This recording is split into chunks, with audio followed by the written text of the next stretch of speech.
7:45 pa lang ng gabi, binati ko na yan. Happy birthday! Happy birthday! Happy birthday to kiss.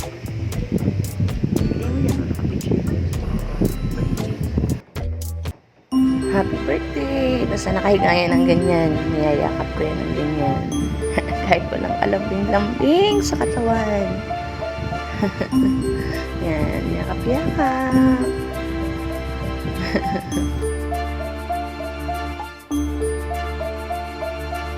Pulbo ako. Kaya ko nagbaagahang ako sa cellphone. Good morning! Happy birthday! Pulis pulbo mo ako.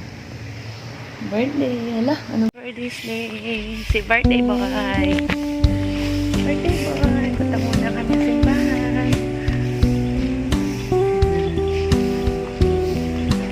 Birthday boy! Thank you Jesus for all the blessings.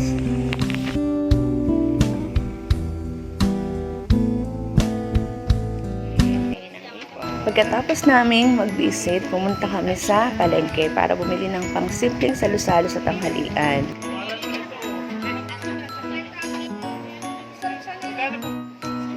Sabi ko, boss, ihorno na lang natin yan, bili tayo ng isa. So, yan lang ang aming simpleng handa para hindi tayo masyadong gumastos ng malaki. At habang kami, tapos na kami pamalengke, pumunta naman kami diversion para kumain ng almusal. Ganyan kami mag-asawa lahat. At dumaan na rin kami kay St. Clair para magpasalamat sa lahat ng blessings to you. Happy birthday.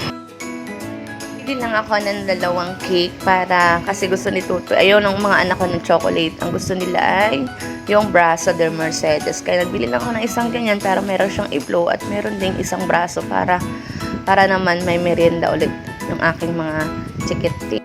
So, habang ako nag-iintay sa kanya, dahil marami pa siya binibili for spaghetti, nag-alis muna ako ng suot ng hipon. Kami Manila, naging Naga, naging Lucena, hindi na lang tumuloy sa lahat dahil ora-orada.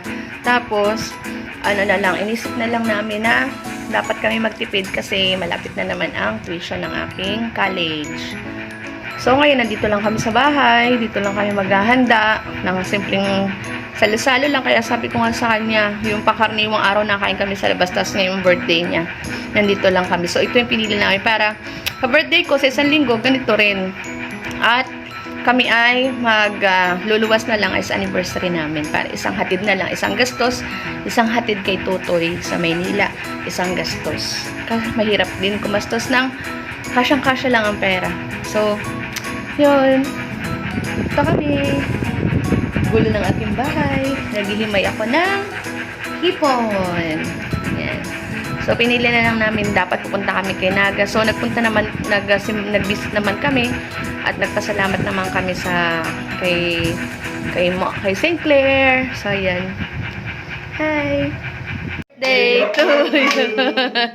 Maligayang bati sa iyo. Maligayang bati sa iyo. Maligayang bati. Hep, hep. Ayan. Oh, picture. Hindi kayo kasama.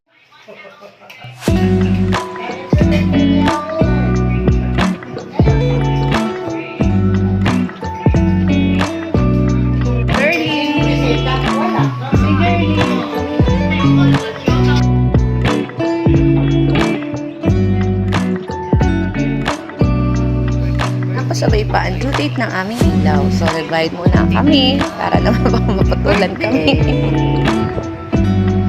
Lado. Wala ko regalo sa iyo. Kiss. Kiss. Wala ko regalo sa iyo.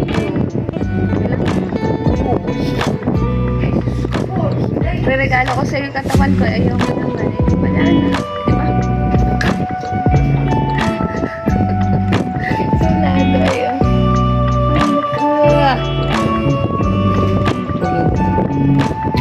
Plado. Ang bus ng gamot. Bili namin ng bus. Link salo-salo rin lang sa gabi. So, ayan, nag-inom lang siya mag-isa niya.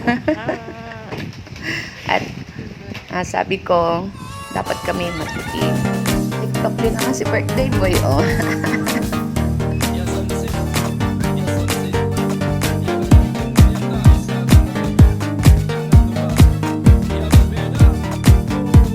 Kulita kayo dalawa. Sige, sipaan kayo. Sige. Siyempre, lahat ng ina, pogi-pogi ba? ang dasaan na suplado katulad ng ama. Simpleng lunch din lang nung kinabukasan dahil nagpakain din siya sa office para sa kanyang mga ka-office mate at inakit ko naman ang nanay at tatay ko sa bahay. Simpleng inuman lang din sila. Hindi ko rin naman pinakain sa mga anak ko kasi iba ng lasa. Tinitikman ko muna bago ko ibigay sa kanila ay kaya ganyan. So sa pusa na TikTok muna si Ate. Ayan. So happy birthday, Hawel. Salamat sa yan ang sayo ko sa iyo. Salamat sa lahat ng pagtitiis. Tayo magtiyaga lang para makatapos ang ating mga anak. So happy birthday. At ayaw mo rin lang ng katawan ko. Ay di wala akong regalo sa iyo. Thank you for watching. Thank you. God bless you all. Talk to me.